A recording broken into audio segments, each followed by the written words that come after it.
Bismillahirrahmanirrahim. Assalamualaikum warahmatullahi taala wabarakatuh. Pada hari ini kita akan masuk tajuk baru iaitu tajuk 8 Seni Sulaman. Sebelum ni kita dah tengok, sebelum ni pun kita dah tahu apa itu seni sulaman. Tapi pada hari ini kita akan belajar secara lebih detail apakah itu seni sulaman. Okay, yang kita tengok dekat baju, yang kita tengok pada hiasan dinding, yang kita tengok pada kain lekung untuk orang wanita dan sebagainya, maka itu sebenarnya terselit unsur seni sulaman. Jadi pada hari ini kita akan belajar lebih detail, lebih mendalam tentang seni sulaman. Okay, tengok dekat sini. Okay, cuba anda perhatikan seni kraft dalam gambar ini. Pernahkah anda melihat dan menghasilkan seni kraft ini? Macam saya beritahu tadi, pernah. Betul. Okay, seni kraft yang anda lihat ini ialah seni sulaman. Seni sulaman merupakan seni membuat hiasan motif dengan menggunakan tangan ataupun mesin. Sekarang ni dah semakin maju lah. Kan, ada yang guna mesin. Okay, kalau yang guna tangan tu masih ada lagi guna tangan. Tak ada masalah. Sama je sebenarnya. Cuma guna mesin ni kadang-kadang benda yang kita buat menggunakan tangan tak boleh menggunakan mesin. Okay, ada setengah tu kita buat menggunakan mesin tapi tak boleh guna tangan. Ada juga. Okay, boleh pilihlah sama ada salah satu. Seni kraft ini penuh dengan kreativiti dan juga nilai estetik yang tersendiri. Bila kita lakukan, nilai estetik ini nilai yang kita tak nampak. Kalau kita nampak pun dia ada macam unsur-unsur yang tersendiri. Jadi menyebabkan kita tengok tu benda tu akan jadi lebih menarik. Penghasilan sulaman yang menarik menunjukkan kehalusan dan juga ketelitian motif yang dihasilkan. Pada peringkat awal, seni sulaman dihasilkan secara manual, secara tangan lah, menggunakan tangan. Kini dengan adanya teknologi seperti mesin sulaman, sulaman dapat dihasilkan dalam pelbagai motif yang lebih menarik. Banyak lagi lah benda yang lebih menarik. Okay. Benda yang boleh dikatakan sebagai kalau kita buat tu nampak lagi lebih teliti berbanding dengan tangan. Maklumlah mesin kan, kalau kita guna tangan ni adalah tersalah sikit, tercacat cela sikit, benda yang kita tak sepatutnya kita letak dekat situ, jadi akan menyebabkan sulaman tu akan jadi nampak tidak menarik. Jadi dengan adanya mesin ni, biasanya kalau guna mesin, biasanya tak ada yang cacat cela lah, lagi menarik. Bergantung kepada si pembuat tu. Kalau si pembuat tu hebat, maka menyebabkan menyebabkan hasil sulaman tu akan nampak lebih menarik. Okey, kita sambung seterusnya. Dalam bab ini, awak akan belajar berkenaan dengan 4 benda. Okey. Awak akan belajar berkenaan dengan 4 benda. Kita tengok pada sini. Okey, yang pertama ialah pemahaman terhadap prinsip seni sulaman dalam bidang seni kraft. Okey, seni sulaman ni sebenarnya berada bawah seni kraft.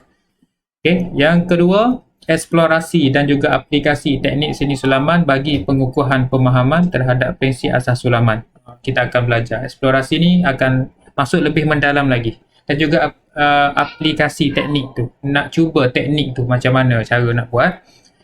Yang ketiga ialah pensahiran idea dan juga konsep melalui pelbagai sumber dan teknologi dalam penjanaan tugasan. Dan yang keempat ialah penghayatan terhadap hasil produk seni sulaman dengan menggunakan bahasa seni visual. Penghayatan terhadap hasil produk seni sulaman. Kita akan adakan satu produk seni sulaman tu dan juga kita nak tengok penghayatan macam mana. Kan, sebab itulah kadang-kadang seni sulaman ni dia ada harga-harga dia tertentu. Ada setengah tu harga dia rendah, ada setengah tu harga dia tinggi. Kenapa harga dia tinggi? Kenapa harga tu rendah? Kita boleh akan bandingkan pada tajuk yang akan datang. Okey, tengok yang pertama iaitu kita tengok pada prinsip seni, prinsip asas seni sulaman. Okey, tengok sini. Okey, prinsip asas seni sulaman dapat dilihat pada motif seni sulaman yang dihasilkan. Prinsip dia tu kita akan tengok pada apa yang kita menghasilkan. Kita akan hasil tu adanya prinsip dekat situ sebenarnya. Okey, gubahan motif seni sulaman banyak menggunakan bahasa seni visual.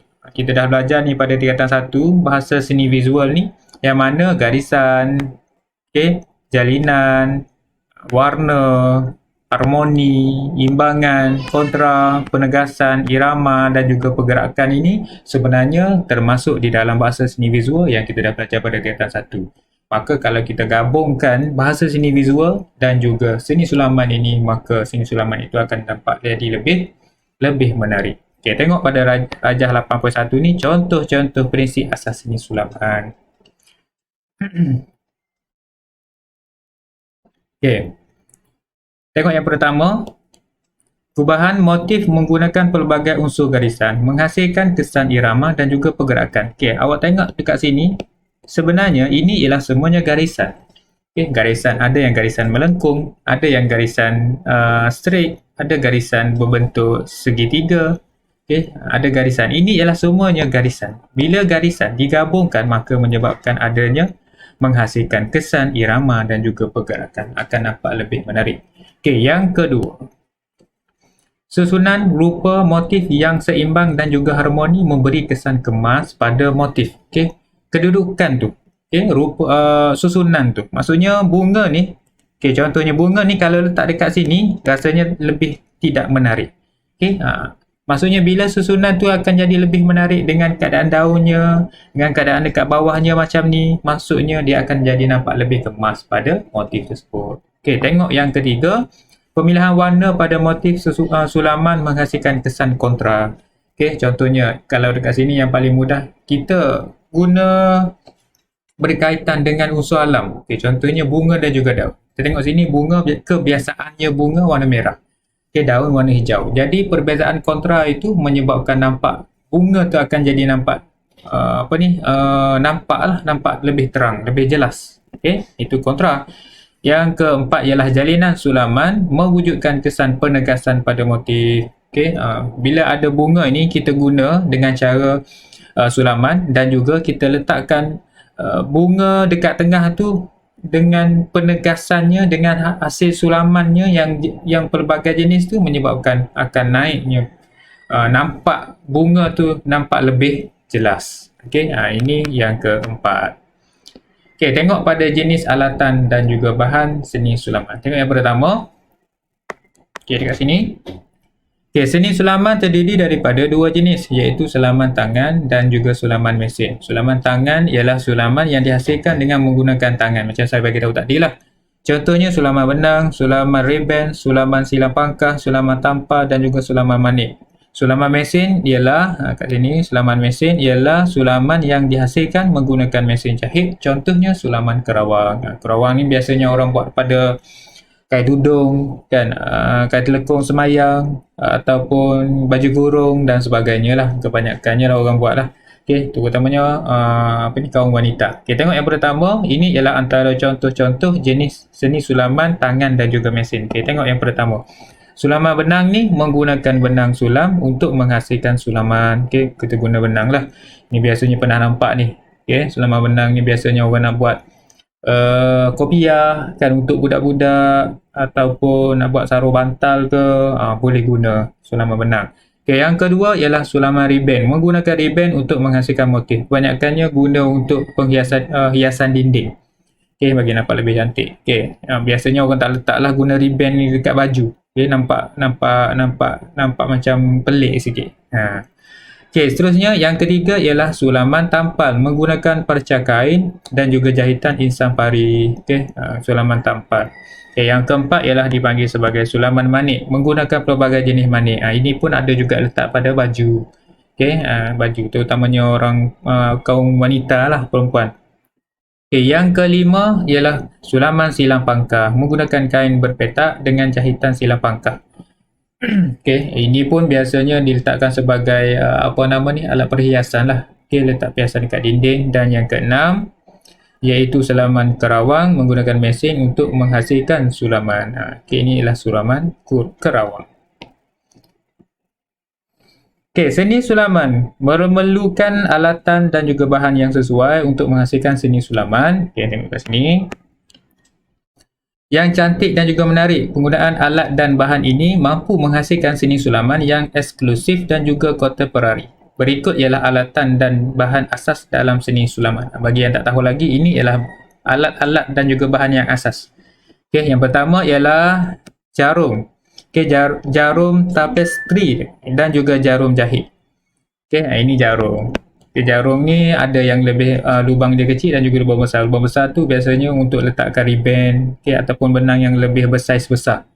Okay, yang kedua ialah pencucuk jarum. Ini bagi yang macam susah nak masuk benang tu dekat dalam lubang jarum tu, maka gunalah pencucuk jarum.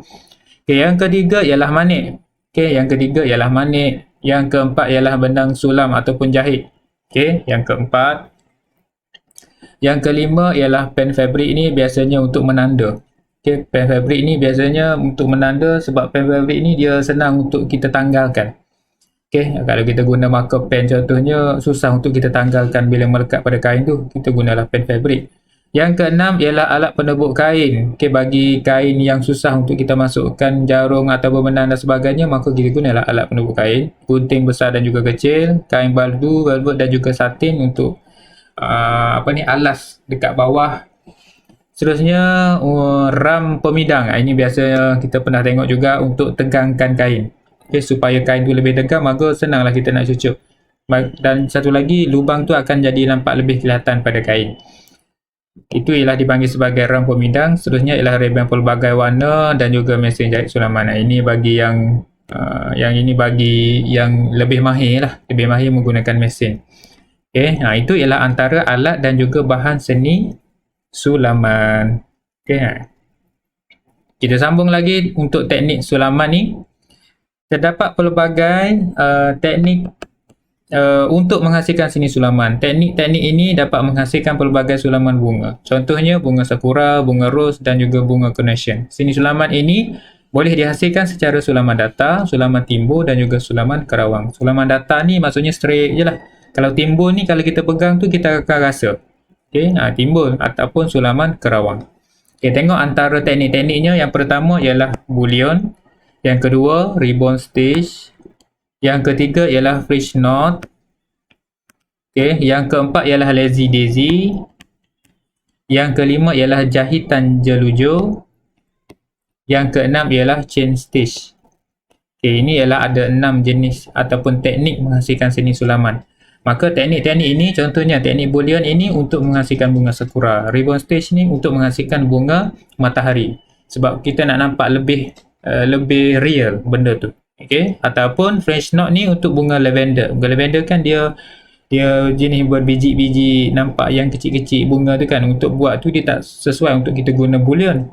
Okay? Bullion ni untuk bunga yang besar. Kalau fringe knot ni untuk bunga yang kecil. Ataupun lazy daisy, jahitan jelujur dan sebagainya. Itu ialah antara teknik untuk menghasilkan seni sulaman. Okey, pada muka surat seterusnya, muka surat 90 ni dan muka surat 91 ini sebenarnya cara untuk jahitan. Bagi siapa-siapa murid-murid yang ada jarum ataupun bahan-bahan yang saya bagi tahu tadi, maka boleh cuba. Okey, boleh cuba dengan cara teknik ini. Okey, awak potonglah, buatlah satu demi satu. Okey, dia bagi contoh dekat sini iaitu bunga carnation dan juga bunga sakura. Macam mana nak buat bunga carnation? Bunga carnation ni dia guna ribbon dan juga bunga sakura ni dia guna benang yang lebih bersaiz besar. Okey, ini yang saya bagi tahu tadi, itu ialah pen fabric. Okey, kita guna untuk tanda. Okey, awak boleh cubalah.